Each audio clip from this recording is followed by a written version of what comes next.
Wildflowers in the Dust by Weston Ford. The summer sun beat down mercilessly on the dusty streets of Cottonwood Springs.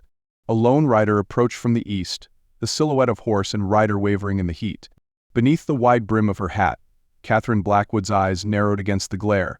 The journey had been long, her shoulders ached, and her throat felt as parched as the land around her. But she had finally arrived. 2 years after her husband's death, Katherine had come to claim her inheritance, a modest ranch left by an uncle she barely remembered.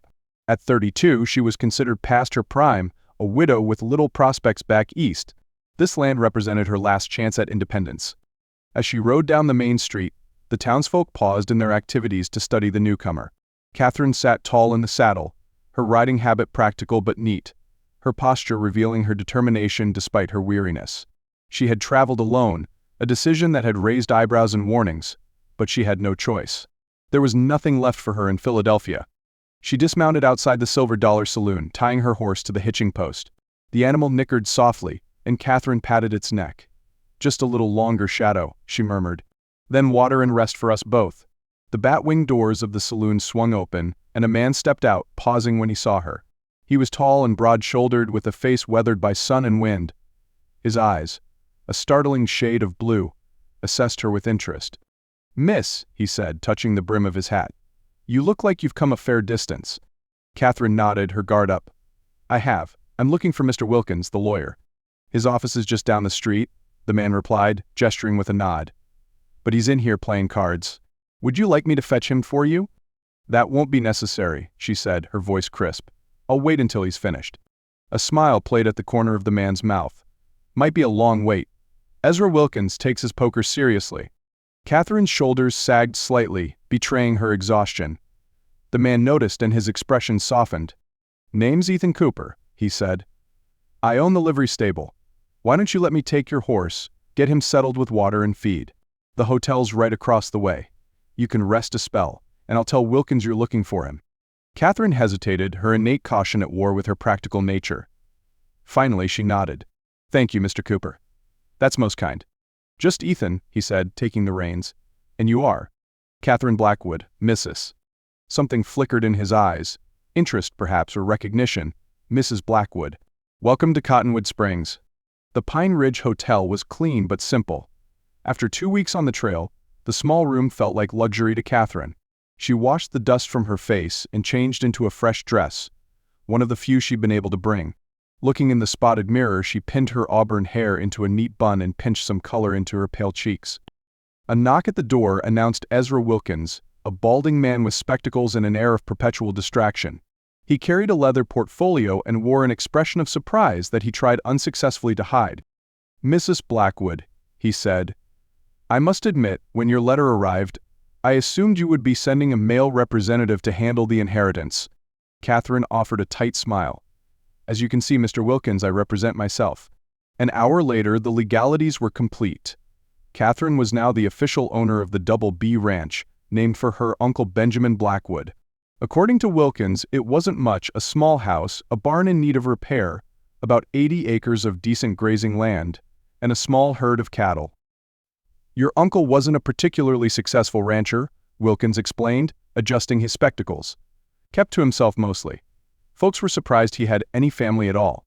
"He and my father had a falling out many years ago," Katherine said. "I met him only once, when I was a child." "Well," Wilkins cleared his throat, "there is one more thing you should know. The ranch comes with some debt. Your uncle borrowed against the property to keep it going during the drought last year." Katherine's stomach tightened. "How much debt?" Wilkins named a sum that made her breath catch. It was more than half of what remained of her savings. "The loan is held by the bank, but the bank is essentially owned by James Hollister. He owns most everything around here, and he's been looking to expand his holdings to include your uncle's water rights. The Double B has a year-round spring on the property." "I see," Katherine said, her mind racing. "And when is this debt due?" "You have 3 months," Wilkins replied, not meeting her eyes. 3 months to make a failing ranch profitable or lose everything. The Double B Ranch was 5 miles outside of town, situated in a gentle valley surrounded by pine-covered hills. The small house was weathered but sturdy, and the land, though currently dry from the summer heat, had good soil. The creek that ran through the property was fed by the spring Wilkins had mentioned, ensuring water even in the driest months. Katherine stood on the porch, surveying what was now hers. In the distance, she could see the small herd of cattle, no more than 30 head, grazing in the golden afternoon light. It wasn't much, but it was something. A beginning. She was examining the barn's damaged roof when the sound of approaching hoofbeats made her turn. Ethan Cooper rode toward her, leading a wagon filled with lumber and supplies. "Thought you might need these," he called as he drew near. "Roof won't fix itself." Katherine crossed her arms, immediately suspicious. "And what do you want in return, Mr. Cooper?" He reined in his horse, looking surprised at her tone. "Nothing, miss. Just being neighborly." "I've found men rarely offer something for nothing," she replied. Ethan dismounted, his movements fluid and confident. Up close, she could see the laugh lines around his eyes, the streak of gray at his temples that suggested he was closer to 40 than 30. "Your uncle was a good man," he said simply. "He helped me when I first came to these parts. I'm just returning the favor." Katherine's defenses lowered slightly. "You knew him well?" "Well enough. He kept to himself mostly, but he was fair and honest." Ethan gestured to the barn. "That roof's been needing work since last winter. Ben was planning to fix it, but then he took sick." She hadn't known the details of her uncle's death, just that it had been sudden. Something in her expression must have revealed her thoughts, because Ethan's voice softened. "Pneumonia? It was quick, at least. Doc Jensen did what he could." Katherine nodded, turning away to hide the unexpected emotion that welled up for an uncle she barely knew. She cleared her throat. "Well, Mr. Cooper, I appreciate the supplies, but I can't afford to hire help at the moment." "Wasn't offering to be hired, was offering to help." He began unloading the lumber from the wagon. "Unless you've got experience fixing roofs." She hadn't, of course, and they both knew it. After a moment's hesitation, Katherine moved to help him unload. "Thank you," she said quietly. His smile was warm, crinkling the corners of those startling blue eyes. "That's more like it." Over the next few weeks, Katherine learned more about ranching than she'd ever thought possible. The foreman her uncle had employed had left after his death, but the two ranch hands who remained, Miguel Sanchez and his teenage son Rafael, were loyal and knowledgeable. They taught her about the cattle, the land, and the unforgiving rhythm of ranch life. Ethan Cooper proved to be a frequent visitor, always arriving with some useful item or bit of advice. He helped repair the barn roof, mended fences, and even assisted with rounding up strays. Katherine found herself looking forward to his visits, though she tried to maintain a proper distance. "Why are you really helping me?" she asked him one evening, as they sat on the porch, watching the sunset paint the hills in shades of gold and crimson. Ethan was silent for a long moment. "I told you your uncle was good to me." "There's more to it than that," she insisted. He sighed, running a hand through his hair. "Hollister's been buying up all the small ranches around here, driving folks out one way or another. Your uncle refused to sell, no matter how much pressure Hollister put on him. And now Hollister holds my uncle's debt," Katherine said. Ethan nodded. "If he gets your land, he'll control all the water rights in this valley. The rest of us will be at his mercy." "So I'm just a means to an end," Katherine said, unable to keep the bitterness from her voice. "Your concern is for your own interests." "That's not fair," Ethan replied, his voice quiet but firm. "Yes, I have a stake in seeing Hollister thwarted. But that doesn't mean I don't." He stopped abruptly. "Don't what?" she pressed. "Care about what happens to you," he finished, his eyes meeting hers directly. Katherine looked away first, unnerved by the warmth in his gaze. "You barely know me, Mr. Cooper." "I'm getting to know you," he said simply. "And I like what I'm learning." Before she could reply, the sound of riders approaching broke the moment. 3 men appeared in the twilight, leading their horses at a walk. The one in front, a distinguished-looking man in an expensive suit, surveyed the ranch with calculating eyes. "That's Hollister," Ethan murmured, rising to his feet. James Hollister brought his horse to a stop at the edge of the yard. "Mrs. Blackwood, I presume?" "I've been meaning to pay my respects." Katherine stood, straightening her skirts. "Mr. Hollister." His gaze flickered to Ethan, and his lip curled slightly. "Cooper. Still involving yourself in other people's business, I see." Ethan didn't respond, but Katherine could feel the tension radiating from him. "I'll come straight to the point, Mrs. Blackwood," Hollister continued. "I'd like to buy your ranch. I'll pay off your uncle's debt and give you enough to return east in comfort." "The ranch isn't for sale," Katherine replied evenly. Hollister's smile didn't reach his eyes. "You haven't heard my offer yet." "The amount doesn't matter." "Everything has a price," Hollister said, his voice hardening. "This is difficult country for a woman alone. Accidents happen. Cattle stray. Crops fail." The threat was thinly veiled.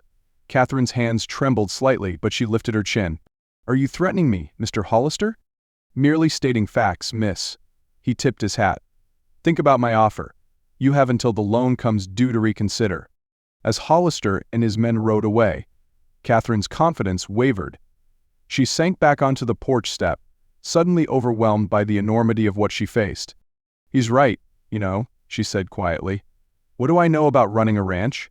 I was a city woman, a schoolteacher. This was folly. Ethan sat beside her, close enough that she could feel the warmth of him. You're doing better than you think. The cattle are healthy, the crops are coming along. You've got good people helping you. It won't be enough, she whispered, not to pay off the debt in time. His hand covered hers, calloused and warm. Then we'll find another way. Though he startled her. She looked up at him, this man who had become so essential to her survival here. Why do you care so much? In the fading light, his face was half in shadow, but his eyes were clear and direct.